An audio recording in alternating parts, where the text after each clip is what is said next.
used wire cutters or bolt cutters, and he just cut his way into the cage. Yeah. And so in he went and makes a comeback like he hadn't been beaten up, just runs wild.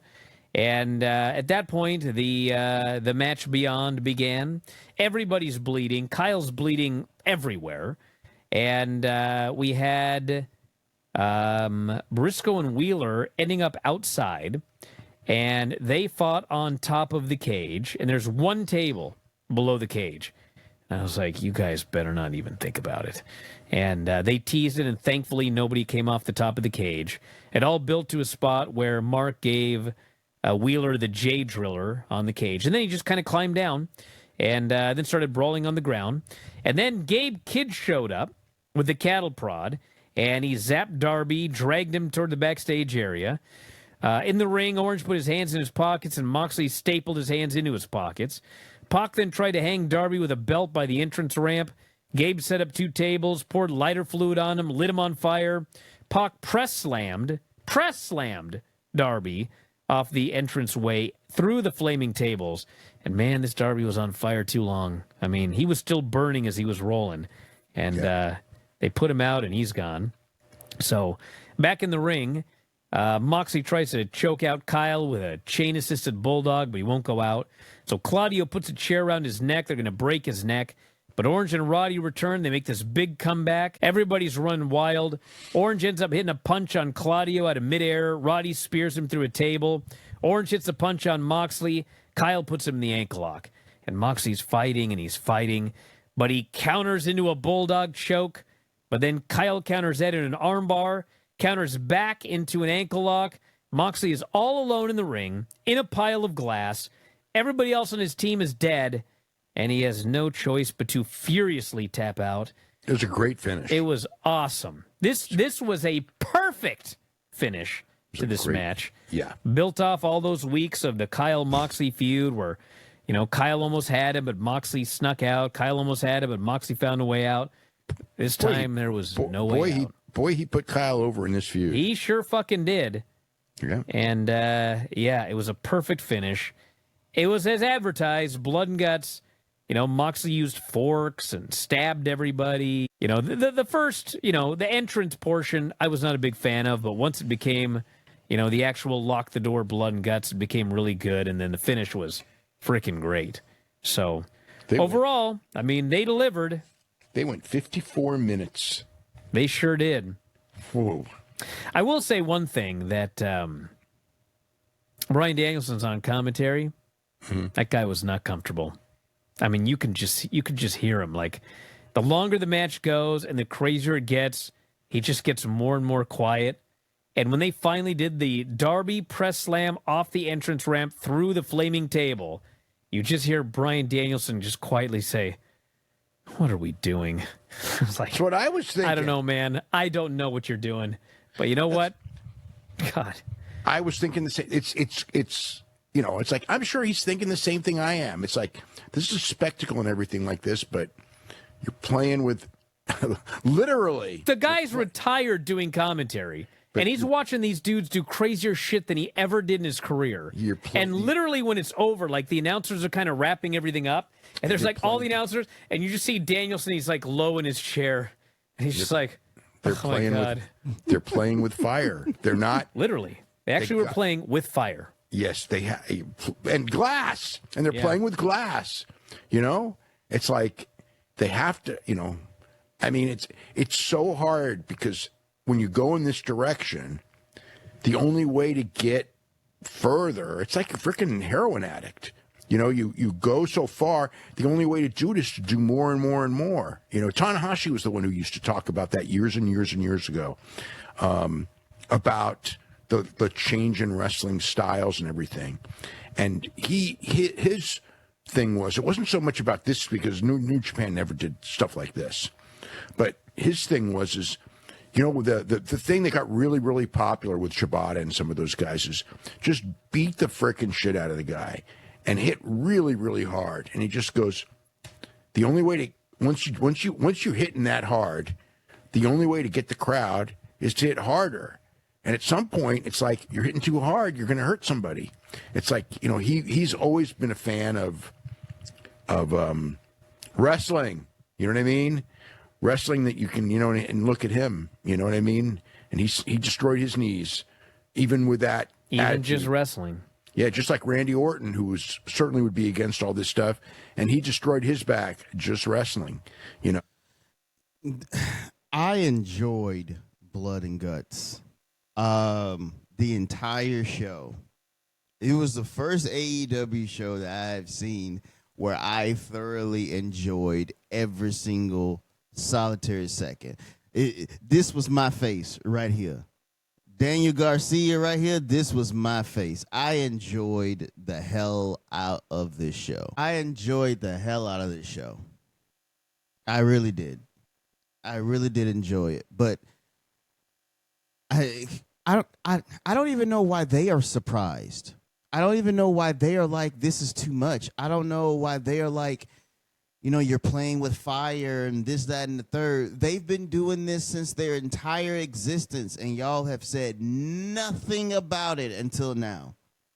It's only because you've been seeing it consistently, weekly, that this match is a spectacle. You're just looking at it to see people go through tables, go through flaming tables, get a fork and rake the back, rake your face, blood and everything like that. Like this is what you live for. This is what you want.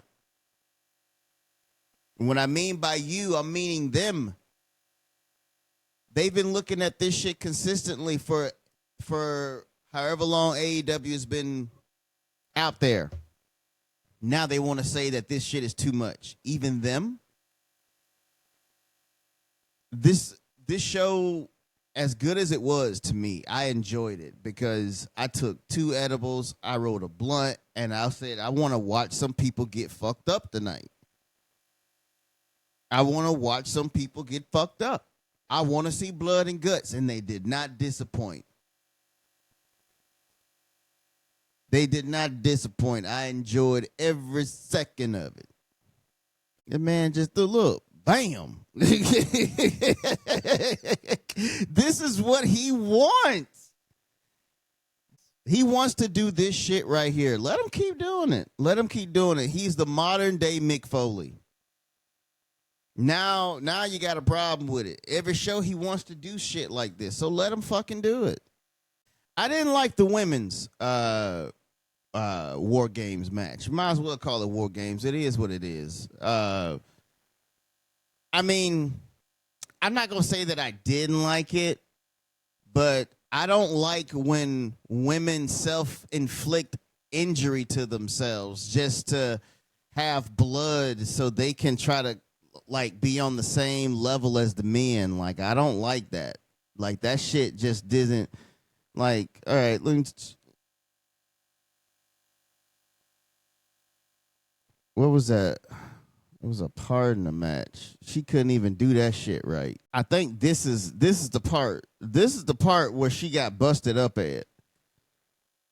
Supposedly. Rake my face. Go down there. And right as she down there, the camera gonna cut off, and then she gonna come back, and then she gonna be bloody than a motherfucker. I don't like women to be self-inflicting wounds on themselves, bleeding like that. Like, I don't know. Like, that wasn't my... Like, if it's like accidental and stuff like that, I can understand. This is wrestling. But when you doing that shit just so you can just be like the men and what they're gonna do, it's like, it's that outlaw indie shit. Look at that. She tossed the chair at the girl. She ain't did nothing else. Lord bless Harley Hart. She trying, Lord. Look at this girl right here. I don't know what she is on. I don't know. She's something. I don't know. But I don't know, man. It was just it's exactly what you wanted it to be. It entertained me. Look at that shit. Look at how she hit her with that bitch. They were just doing shit. Like, look at this shit. The women took things to the limit. They took it to the extreme. Like, they're using everything. Look, she steps on the glass with her foot and she finna kick a bitch.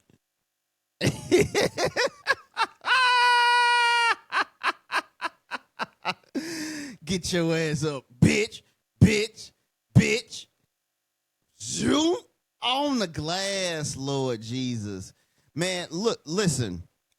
I am an advocate of this lady Marina Shafir being the AEW Women's World Champion. And this is what I mean by like they don't really know how to book, because the same thing happened with this match that happened with the other match. The people who are supposed to be the people to progress the story going forward had no implication in the ending of these matches. Your main event for the next pay-per-view for the women is Mercedes and Statlander. So both played no part in this right here. So at the end of the day, if it's not down to Megan Bain and Marina versus Mina Shirakawa and Toni Storm for the tag team championships, bro, I'm gonna be so upset, because you're missing an opportunity for some good storytelling here. Look at this woman. This woman is smiling amongst being covered in blood and glass. See, she with Moxley, so she likes that shit. So look at the way. Look. She is laughing while, look, the match over with. This shit's so funny right here. Look, she laughing. Look, what is. Now she got in the mood. She got the choke on her. Get your ass off her, bitch. Bitch, haha. Look, she laughing. She's laughing. Look, it should go down as them women right there. Megan and Marina and Toni Storm and Mina for the tag team titles. That's where it should go. But that's not where it's going to go, because none of this shit don't make any sense. Look at that. Look at her. She's like, fucking blood and guts, right?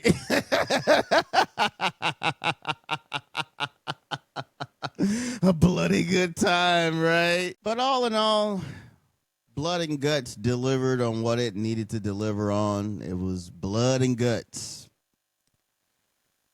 But like, you see this shit every week. So when you watch it, you just watching the same things over and over again. But I enjoyed it. Tables didn't break. I mean, I don't know what to say. But I enjoyed the show. I enjoyed it for what it was. Sometimes you got to look at AEW for what it is and what they are giving you, and then you will find some appreciation somewhere in there of what they're trying to accomplish. So it is what it is. AEW. Y'all, it was a good show, man. I like it. I liked it all. But I like the ending of the Blood and Guts match. I would say that too, because for the last couple of weeks, Moxley been trying to get out of calling quits and things like that. You never heard him say quit with Darby Allin, but you seen him physically tap out here for Kyle. This was done on a TV. Now, what I mean by this was done on TV, but this was done on free television instead of a pay-per-view, which this should have been on. Look at him. Oh, boy. Blood and Guts. Look at him. Ah! I'm going to tap out.